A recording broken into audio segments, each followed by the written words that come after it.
여러분 반갑습니다. 천만 뉴스의 천만쌤입니다. 이제 저녁 시간이네요. 저녁 시간에 한번 또 여러분에게 새로운 소식들을 한번 전달하도록 하겠습니다. 일일 1영상이니까 그냥 편하게 들어주시면 돼요. 반도체 이야기 많이 하고 있는데 지금 삼성전자랑 그 하이닉스의 주가가 상당히 좀 엇갈리는 그런 모습을 보이고 있어요. 하여튼 삼성이 좀 올랐으면 좋겠는데 오르지를 못하고 있어요. 아직까지 좀 힘을 못 쓰고 있고 오히려 또 하이닉스는 나름대로 지금 탄력을 좀 받고 있는 그런 모습을 보이고 있다는 겁니다. 국내 증시 시가총액 1, 2등이자 반도체주 그 양대 산맥으로 꼽히는 삼성전자랑 하이닉스 그 주가 흐름은 역동조화 현상이 최근 들어서 선명해진다. 역동조화. 역동조니까 결국 뭐냐, 서로 이제 엇갈리는 거예요. 정반대 방향으로 움직인다.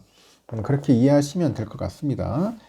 지난 9월과 10월에 두 종목 간의 주가 흐름이 역의 상관관계를 보였습니다. 역의 상관관계인데 지난 2015년에 그 4월에서 5월이죠.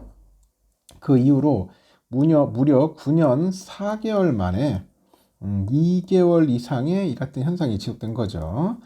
지속되다 보니까 좀 엇갈리는 그런 모습을 보이고 있다는 겁니다.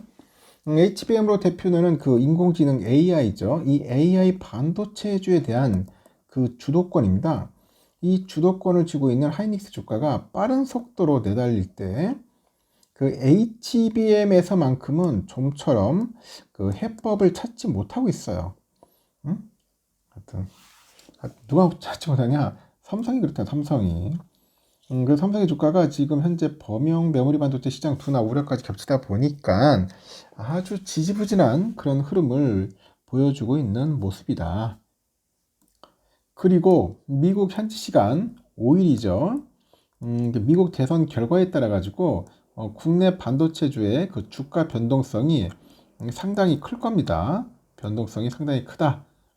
그래서 그 종목별 주가 차별화 양상이 좀 심화되지 않겠냐, 그런 관심이 또 집중이 되는 거고요. 그 한국거래소를 보면요, 다 웬만한 게 자료가 많이 나와요. 삼성과 하이닉스 월별 상관계수 뭐 이런 것들을 도출하던데 이 결과 올해 9월 두 주가 간의 상관계수는 마이너스 0.02, 마이너스 진입한 데 이어서 지난달에는 마이너스 0.67, 그러니까 역동조화 현상이 아주 심하다, 뭐 그렇게 판단을 하는 것 같습니다. 올해만 놓고 봤을 때도 삼성전자랑 그 하이닉스 주가 간의 상관계수는 지난 2월에는 마이너스 0.64, 마이너스 5월에는 마이너스 0.51로 마이너스 기록을 현재 보여주고 있다는 겁니다. 지난 10월 기록은 2016년 그 3월이죠. 마이너스 0.81, 이 마이너스 0.81 이후로 8년 7개월 만이에요. 8년 7개월 만에 이제 기록한 가장 큰 역의 상관계수라고 보시면 되겠죠. 주목할 지점은 9월에 이어서 10월까지 2개월 연속 역의 상관계수다. 역의 상관계수를 보이고 있다, 기록하고 있다, 그런 겁니다. 삼성과 하이닉스 주가가 2개월 연속으로 역의 상관계수를 기록한 것은 2015년 4월에서 5월이죠. 그 이후로 112개월 만에 처음 있는 일이라는 겁니다. 국내 최대 그 산업 섹터죠. 반도체 부분을 맨 앞에서 이끌어온 투탑 삼성과 하이닉스의 그 주가 흐름이 이 정반대 방향을 향한 것이 그만큼 흔하지 않았다, 뭐 그런 겁니다.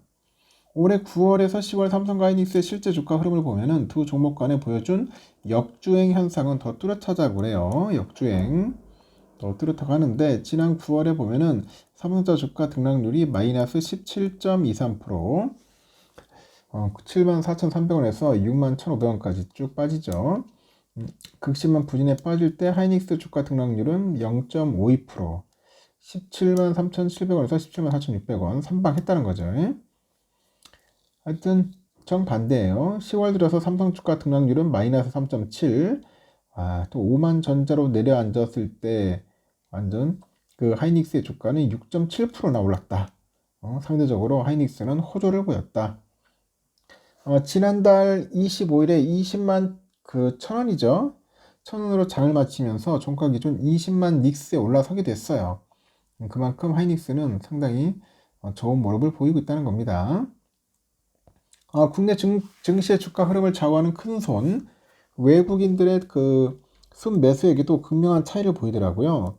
그 9월에서 10월 정도 그 외국인 투자자들이 하이닉스에 대해서는 7,556억 정도 주식을 순매수했는데 삼성에 대해서는 13조 841억 정도나 주식을 순매도를 했다는 겁니다. 각각 외국인들 종목별 순매수액 1등과 순매도액 1등에 해당하는 수치라고 하죠. 이렇게 삼성과 하이닉스 간의 그 주가 흐름이 이처럼 엇갈린 결정적인 요인으로는 전문가들은 뭐 때문에 그러냐 한 목소리로 이 HBM 때문에 그래요. HBM 이 HBM의 그 성과 때문에 그렇다. 시장조사 업체에 따른 HBM 시장 점유율은 하이닉스가 53%, 삼성은 38%, 미국 마이크론은 9% 이렇게였습니다. 무엇보다 엔비디아의 선택이 이 같은 차이를 만든 결정적인 요소로 작용했다는 분석이죠. 하이닉스는 엔비디아 쪽에다 5세대 그 12단 제품을 독점 공급을 하는 것 같아요. 금투업계에서도 미국 대선 결과가 국내 반도체 투톱 주가의 변동성을 좀 심화시키는 주요 요인으로 작용할 것이라는 목소리가 커지는 거죠. 특히 그 도널드 트럼프, 만약 트럼프가 미 대통령 대선에서 승리할 경우 삼성과 하이닉스 모두의 주가에 악영향이 불가피하다는 평가도 있어요.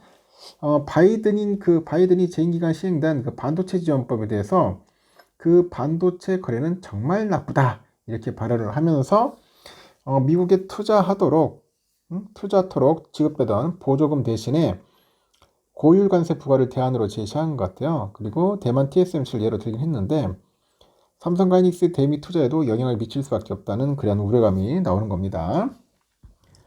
다만 또 트럼프가 당선되더라도 반도체 관련 정책을 전면 수정하기는 쉽지 않을 거라는 전망도 있던데 이 반도체 관련 법안은 공화당이나 뭐 민주 양당 간 합의 처리한 결과물이에요. 트럼프 일기 행정부에서도 다 큰 토대를 기반으로 한 것이다. 해리스가 만약에 당선될 경우에는 그 바이든 행정부의 기조를 이어갈 것 같아요. 그리고 트럼프가 승리할 경우에도 반도체법 관련 언급은 대만의 공급망, 미국 내 일자리 등과 관련된 강력한 그런 레토닉의 일부다 이렇게 평가를 하는 것 같습니다. 일각에서는 그 해리스 부통령의 대선 승리가 오히려 국내 반도체주의 주가 흐름에 부정적인 영향을 미칠 수 있다는 것도 있어요. 산업연구원은 최근에 발간한 리포트를 통해서 현재 한국 반도체 산업계는 빠르게 추격하는 중국 메모리 반도체 그 기업들로 인해서 빨간불이 켜진 상황이랍니다. 그 레거시 반도체 등 중국 반도체 산업에 대한 전방위적인 압박을 가하던 트럼프 일기와 달리 해리스는 그 AI하고 첨단 공정 위주의 제재만 가할 가능성이 높은 만큼 이 중국산 반도체에 대한 국내 반도체 수요 하락으로 그런 이어질 위험 요소가 있다고 평가를 하는 것 같습니다. 하여튼 두 후보 누가 당선돼도 중장기적으로 수혜를 입는 업종으로는 반도체 섹터를 또 꼽는 경우도 있는데 반도체 업종은 겨울이 아닌 만큼 전체적인 기조는 크게 흔들리지 않을 것이다. 그리고 UBS 애널도 공화민주당 정부 모두 리쇼링에 공을 들여왔고 칩스법도 같은 연장선상에 놓인 것이다. 미국은 이제 리쇼링을 통한 재산업화 초기 단계에 진입 중이고 관련 시장 규모가 10조 달러에 달할 것이라고 평가를 해요. 그래서 전략 산업 섹터로 꼽히는 AI 필수적인 국내 반도체주의 경우 이 단기적인 주가 변동 리스크에도 불구하고요. 이 중장기적으로는 호재가 이어지지 않겠냐 그렇게 보는 것 같습니다. 그래서 제가 볼 때는 단기적으로는 충격이 있을 것 같아. 트럼프 되면 충격은 올 것 같은데 결국 나중에 되면은 또 좋아지지 않을까 저는 개인적으로 생각을 합니다. 근데 해리스는 그냥 뭐 지금처럼 이어가지 않을까 하는 생각도 듭니다. 하여튼 대선 결과 상당히 궁금해지네요. 여러분의 예측 한번 예상의